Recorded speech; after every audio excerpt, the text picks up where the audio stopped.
Hello மக்களே, வணக்கம். Welcome to மண்ணின் சுவை யூடியூப் சேனல். மறக்காமல் என் சேனலை சப்ஸ்கிரைப் பண்ணிக்கோங்க, லைக் பண்ணுங்கள், பக்கத்தில் உள்ள பெல் பட்டனை கிளிக் பண்ணிக்கோங்க. அப்போ தான் நான் போடுற வீடியோஸ் உங்களுக்கு வரும். இன்றைக்கி எலுமிச்சம்பழம் ஊறுகாய் எப்படி செய்கிறதுன்னு பத்திரமா. கடையிலேருந்து வாங்கிட்டு வந்த எலுமிச்சம்பழத்தை நல்லா கழுவிட்டு ஒரு பாத்திரத்தில் தண்ணி வச்சு அதில் இந்த எலுமிச்சம்பழம் போட்டு கொஞ்சமாக உப்பு போட்டு வேக விட்டுருங்க.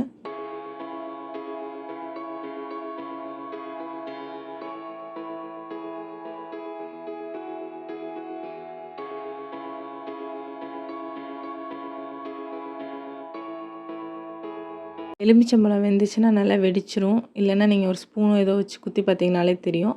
அதை அடுப்புலேருந்து இறக்கி ஆற விட்டுட்டு உங்களுக்கு எந்த ஷேப்பில் வேணுமோ அந்த ஷேப்பில் கட் பண்ணிக்கோங்க. நான் இந்த ஷேப்பில் தான் எங்கள் வீட்டில் யூஸ் பண்ணுவோம், அது மாதிரி நான் கட் பண்ணியிருக்கேன். பாத்திரத்தை அடுப்பில் வச்சு 5 ஸ்பூன் போல் எண்ணெய் சேர்த்துக்கங்க. எண்ணெய் சேர்த்து எண்ணெய் காஞ்சதும் 1/2 ஸ்பூன் கடுகு நல்லா வெடித்ததும் இடித்து வச்சுருக்க பூண்டு பல் போட்டு நல்லா வதக்கிக்கங்க. பூண்டில் பச்சை வாடை போகிற வரையும் வதக்கிட்டு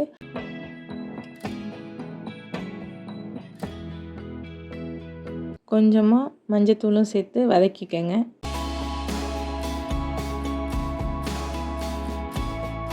ஒரு டேபிள் ஸ்பூன் மிளகாய்த்தூள் சேர்த்து இதையும் நல்லா வதக்கிக்கங்க.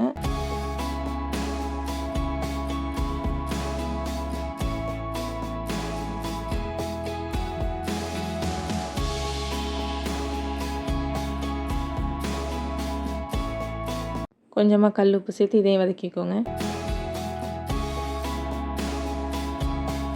வேக வச்சுருக்க எலுமிச்சம்பழத்தை இதோடு சேர்த்து வதக்கிக்கங்க. இது நல்லா வதங்கினோன்னே கொஞ்சமாக தண்ணி ஊற்றி இந்த எலுமிச்சம்பழத்தை அதோட மசாலாவோட வேகிற அளவுக்கு நல்லா வேக விடுங்க.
மீடியம் ஃப்ளேம்லேயே வச்சு கொதிக்க விட்டுருங்க.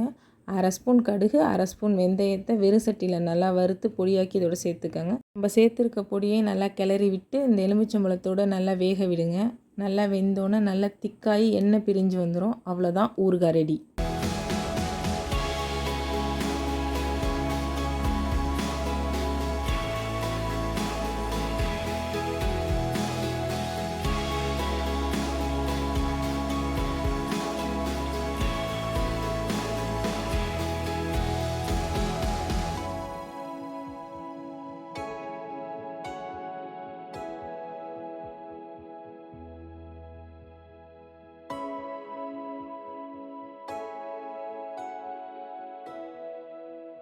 நல்லா எண்ணெய் பிரிஞ்சு இந்த ஸ்டேஜுக்கு வந்தோன்னே அடுப்பை ஆஃப் பண்ணிவிடுங்க. இது அப்படியே இதிலே ஊற ஊற டேஸ்ட் ஏறிட்டே இருக்கும். அவ்வளோதான். இது மாதிரி செஞ்சு பார்த்துட்டு எப்படி இருந்துச்சுன்னு எனக்கு மறக்காமல் கமெண்ட் பண்ணுங்கள். என் வீடியோஸை லைக் பண்ணுங்கள். உங்கள் ஃப்ரெண்ட்ஸ் அண்ட் ஃபேமிலிக்கு என் வீடியோஸை ஷேர் பண்ணி பார்க்க சொல்லுங்கள். என்னை சப்போர்ட் பண்ணுற எல்லாருக்கும் ரொம்ப ரொம்ப தேங்க்ஸ். இன்னொரு வீடியோவில் பார்க்கலாம். டாடா.